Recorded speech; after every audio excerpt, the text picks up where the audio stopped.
집 주고 쫓겨나도 걱정 마세요. 긴급 생계비 기초연금 국가가 책임집니다. 창밖으로 매서운 칼바람이 창문을 덜컹거리는 추운 겨울 저녁입니다. 여러분, 오늘도 참으로 고단한 하루를 보내셨는지요? 따뜻한 아랫목이 더욱 그리워지는 이 시간, 저도 차 한 잔을 앞에 두고 창밖을 바라보니 문득 가슴 한구석이 시려옵니다. 30년 넘게 현장에서 수많은 분의 희로애락을 지켜보며 살아온 저 역시 요즘처럼 찬바람이 불 때면 유독 마음이 쓰이는 사연들을 마주하곤 합니다. 오늘은 평생을 바쳐 일궈온 집 한 채를 자식에게 내어주고 정작 본인은 갈 곳 없이 외로운 처지에 놓였던 어느 어르신의 이야기를 들려드리려 합니다. 이 이야기는 단순히 남의 일이 아니라 어쩌면 우리 주변 혹은 우리 자신의 미래가 될 수도 있는 아주 현실적이고도 절박한 이야기입니다. 칠순을 훌쩍 넘긴 박철수 어르신은 평생을 말단 공무원으로 성실하게 일하며 서울 변두리에 작은 아파트 한 채를 마련하셨습니다. 그 집은 어르신에게 단순한 콘크리트 건물이 아니었습니다.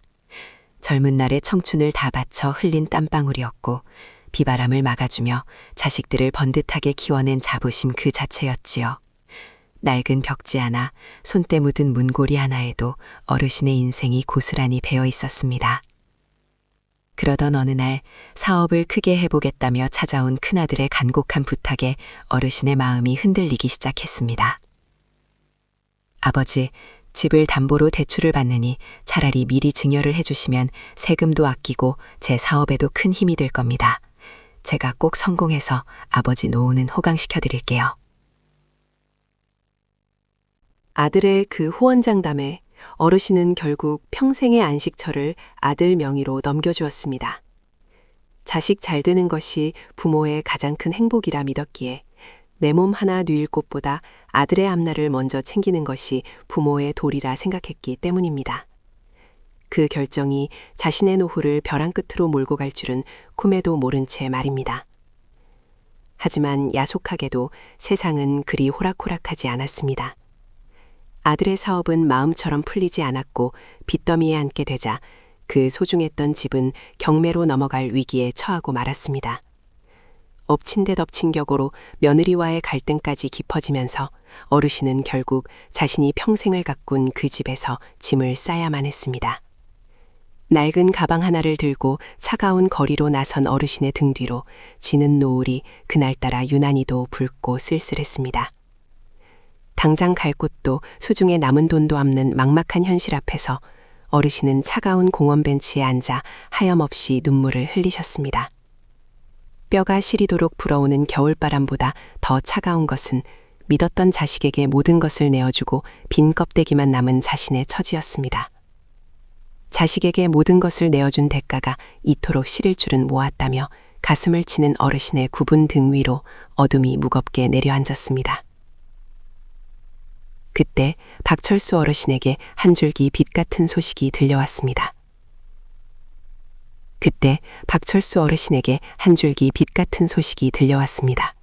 추위에 고받은 손을 호호 불며 지푸라기라도 잡는 심정으로 문을 두드린 곳은 동네 주민센터였습니다. 쭈뼛거리며 들어선 어르신을 맞이한 건 따뜻한 둥글레 차 한 잔을 건네는 복지 담당 공무원의 선한 눈빛이었습니다. 어르신이 겪고 있는 기막힌 사연을 묵묵히 듣던 담당자는 휴지 한 장을 건네며 아직 모든 것이 끝난 게 아니라고, 국가가 어르신 같은 분들을 위해 마련해둔 단단한 울타리가 있다고 차분히 설명을 시작했습니다. 그 순간 절망으로 가득 찼던 어르신의 눈동자에 희미한 생기가 돌기 시작했습니다. 담당자가 가장 먼저 펼쳐 보인 희망의 지도는 보건복지부에서 시행하는 기초연금 제도였습니다. 평생을 성실히 살아왔음에도 빈곤의 늪에 빠진 어르신들에게는 그야말로 생명줄과도 같은 제도이지요. 담당자는 2024년 기준으로 만 65세 이상 어르신 중 소득 인정액이 하위 70%에 해당하면 수급 자격이 주어진다는 사실을 명확히 짚어주었습니다.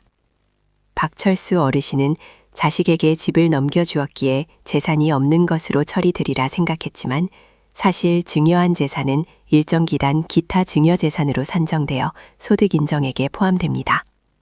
하지만 담당자는 여기서 중요한 포인트를 짚어주었습니다. 시간이 흐름에 따라 그 가액이 자연적으로 차감되는 자연 소비분이 인정되어 결국에는 수급 자격을 회복할 수 있다는 점이었지요.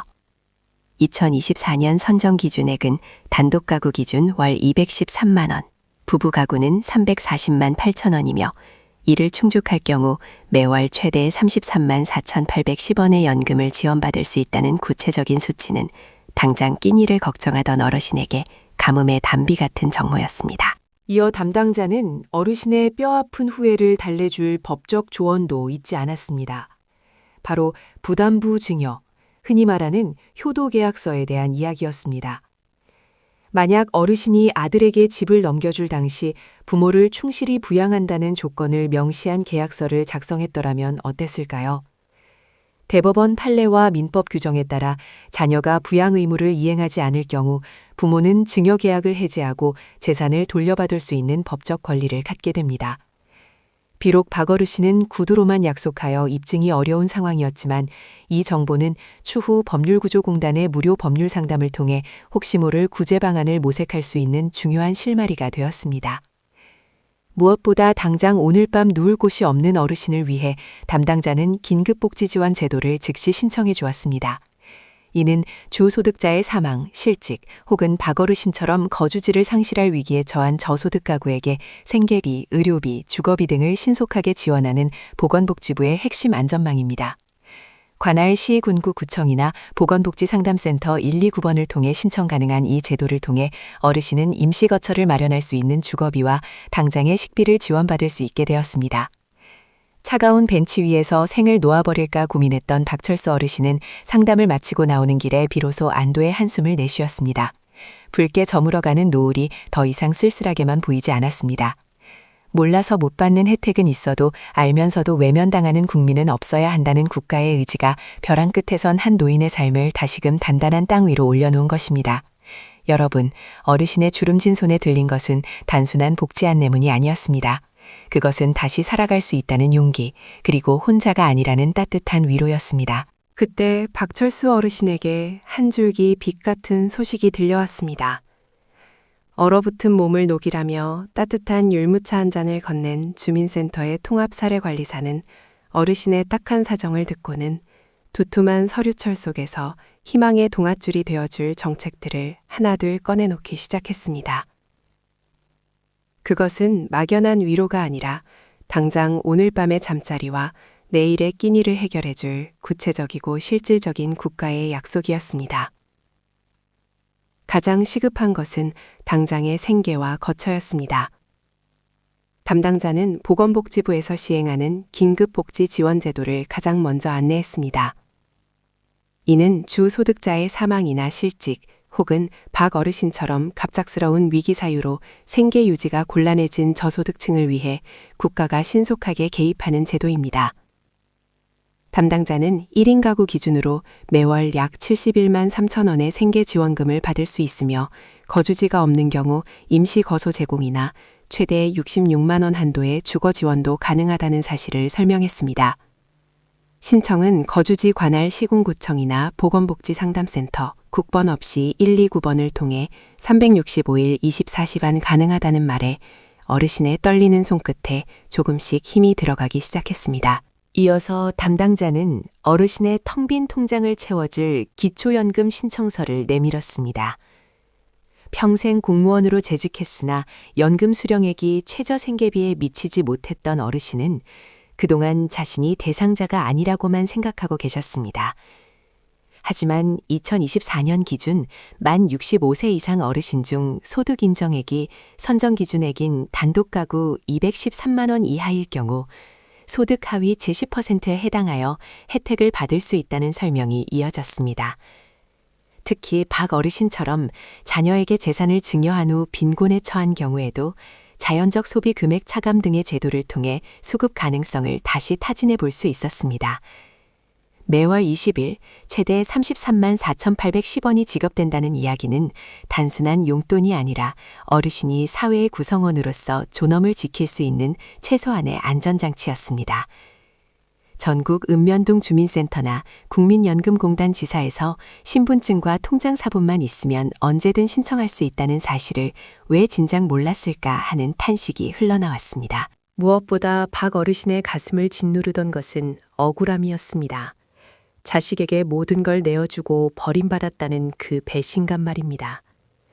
이에 대해 담당자는 대한법률구조공단의 무료 법률 구조 제도를 소개해 주었습니다. 국번 없이 13번 2번을 누르면 연결되는 이곳에서는 기준 중위소득 125% 이하의 국민에게 무료로 법률 상담을 제공하며 소송이 필요한 경우 변호사 선임 비용까지 지원하고 있습니다. 상담사는 조심스럽게 민법상 부담부 증여의 개념을 설명했습니다. 만약 어르신이 아들에게 집을 넘겨줄 당시 부양을 조건으로 했다는 점을 입증할 수 있다면 혹은 효도계약서와 같은 서류가 없더라도 자녀의 부양 의무 불이행을 이유로 증여 해제 소송을 검토해 볼 수 있다는 것이었습니다. 비록 아들과 법정 공방을 벌여야 한다는 사실이 가슴 아픈 일이었지만 적어도 법이 어르신의 편에 서서 억울함을 들어줄 준비가 되어 있다는 사실만으로도 무너진 자존감이 조금은 회복되는 듯했습니다. 마지막으로 주거 문제의 근본적인 해결을 위해 LH 한국토지주택공사에서 운영하는 고령자 매입임대주택 신청 절차도 밟게 되었습니다. 시세의 30에서 40% 수준의 저렴한 임대료로 최장 20년까지 거주할 수 있는 이 제도는 만 65세 이상 무주택 세대 구성원이라면 누구나 1순위로 입주를 신청할 수 있었습니다. 보증금이 부족할 경우 주거급여 수급 자격을 통해 지원받을 수 있는 길도 열려 있었습니다. 상담을 마친 박철수 어르신이 주민센터 문을 나설 때 바깥의 칼바람은 여전히 매서웠지만 어르신의 표정은 들어올 때와는 사뭇 달랐습니다. 주머니 속에는 긴급지원 신청 접수증과 법률구조공단의 안내 팸플릿이 소중하게 들어 있었습니다. 그것은 단순한 종이 쪼가리가 아니었습니다. 다시 살아갈 수 있다는 용기, 그리고 혼자가 아니라는 따뜻한 위로였습니다. 이제 어르신은 더 이상 갈 곳 없는 노인이 아니었습니다. 국가라는 든든한 울타리 안에서 다시 한번 인생의 봄을 준비하는 주체적인 시민으로 발걸음을 옮기기 시작했습니다. 사랑하는 시청자 여러분, 옛말에 구슬이 서말이라도 꿰어야 보배라는 말이 있습니다. 아무리 좋은 국가의 복지제도와 법적 보호장치가 마련되어 있다 한들 스스로 문을 두드리고 손을 내밀지 않는다면 그것은 그저 종이 위에 적힌 글자에 불과합니다. 박철수 어르신이 만약 그날 체면 때문에 혹은 자식에게 누가 될까 두려워 주민센터의 문턱을 넘지 않으셨다면 지금 어르신의 겨울은 여전히 시린 칼바람 속에 머물러 있었을지도 모릅니다. 하지만 용기 내어 내디딘 그 한 걸음이 어르신의 인생 2막을 완전히 다른 풍경으로 바꾸어 놓았습니다. 지금 박철수 어르신은 어떻게 지내고 계실까요? 어르신은 긴급 주거 지원을 갖춰 현재는 LH 한국토지주택공사에서 공급하는 매입임대주택의 보금자리를 마련하셨습니다. 비록 예전에 살던 넓은 아파트는 아니지만 외풍 없이 따뜻한 온기가 감도는 그곳은 어르신만의 온전한 성체입니다. 아침이면 노인 일자리 사업에 참여해 동네 화단을 가꾸며 소소한 용돈을 버시고 매달 25일이면 통장에 입금되는 기초연금으로 손주들에게 줄 과자를 사는 기쁨도 누리고 계십니다. 무엇보다 중요한 변화는 마음의 평화입니다. 자식에게 모든 걸 걸고 눈치 보던 삶에서 벗어나 국가가 보장하는 제도를 발판 삼아 스스로의 존엄을 지키게 된 것이지요. 아들과의 관계도 오히려 예전보다 건강해졌습니다. 무조건적인 희생이 부모의 사랑이라 믿었던 착각을 내려놓고 나의 행복이 곧 자식의 평안임을 깨달으신 덕분입니다. 주말이면 아들 내외가 찾아와 따뜻한 밥 한 끼를 나누고 돌아가는데 어르신의 얼굴에는 더 이상 짐이 된 듯한 비굴함이나 서운함이 서려 있지 않습니다. 스스로 떳떳하게 자립한 노년의 모습이 얼마나 아름답고 당당한지 박철수 어르신은 몸소 증명해 보이고 계신 것입니다. 시청자 여러분, 혹시 지금 이 순간에도 설마 내가 해당될까 혹은 절차가 복잡하지 않을까 주저하고 계신지요? 부디 그 망설임을 거두십시오.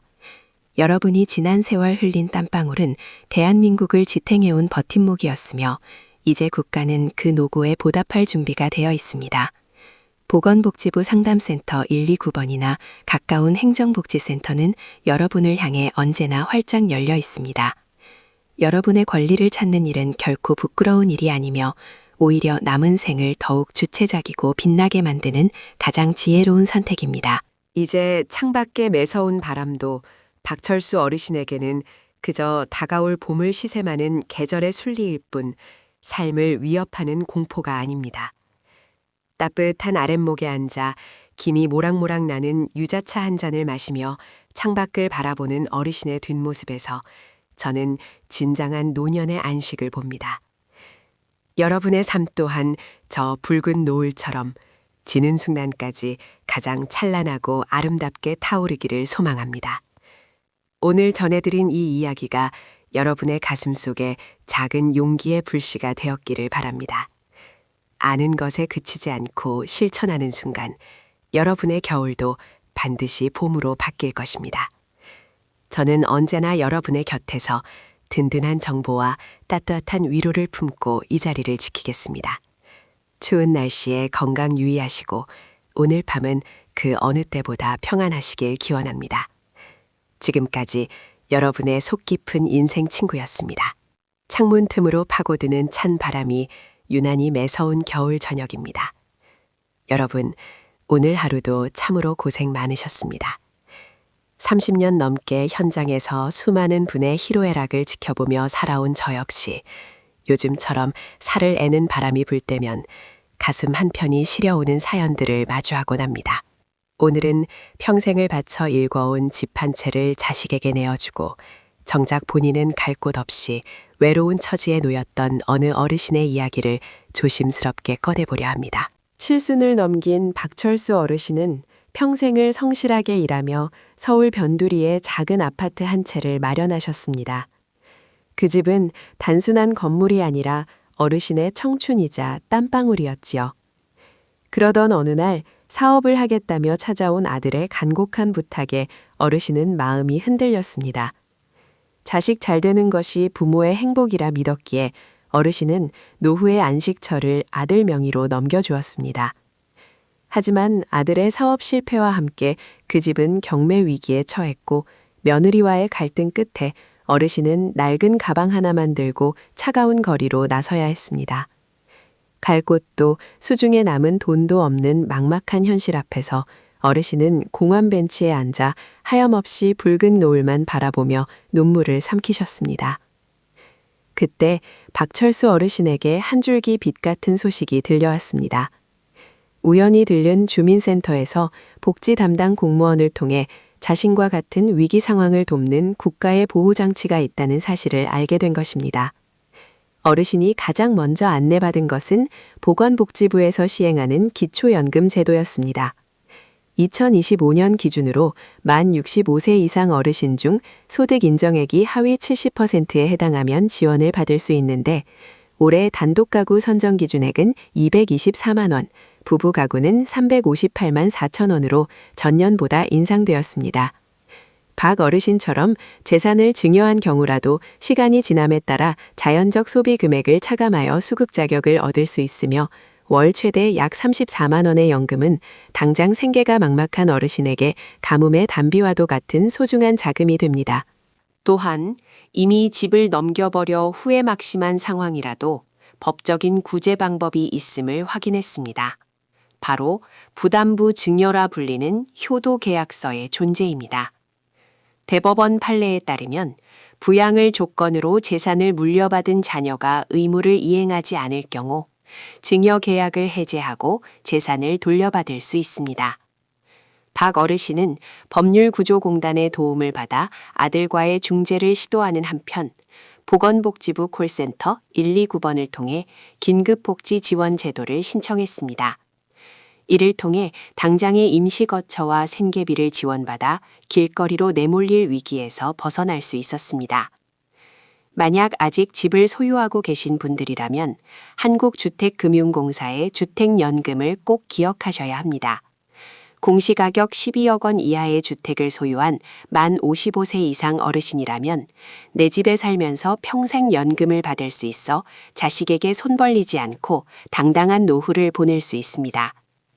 사랑하는 시니어 여러분, 아는 것이 힘이라는 말은 틀린 말이 아닙니다. 하지만 더 중요한 것은 아는 것을 실천하는 용기입니다. 박철수 어르신은 이제 작은 임대주택에서 기초연금과 소일거리를 통해 소박하지만 평온한 일상을 되찾으셨습니다. 여러분의 인생이 담긴 소중한 자산을 섣불리 포기하지 마십시오. 국가는 여러분이 평생 흘린 땀방울의 가치를 지키기 위해 다양한 안전망을 마련해 두고 있습니다. 스스로를 아끼고 사랑하는 마음으로 오늘 하루도 평안하게 마무리하시길 기원합니다. 지금까지 여러분의 속 깊은 인생 친구였습니다. 긴 이야기 끝까지 함께 해주셔서 진심으로 고맙습니다. 여러분의 따뜻한 격려와 소중한 의견을 댓글로 남겨주세요. 구독과 좋아요는 다음 영상을 준비하는 저에게 아주 큰 힘이 됩니다. 감사합니다.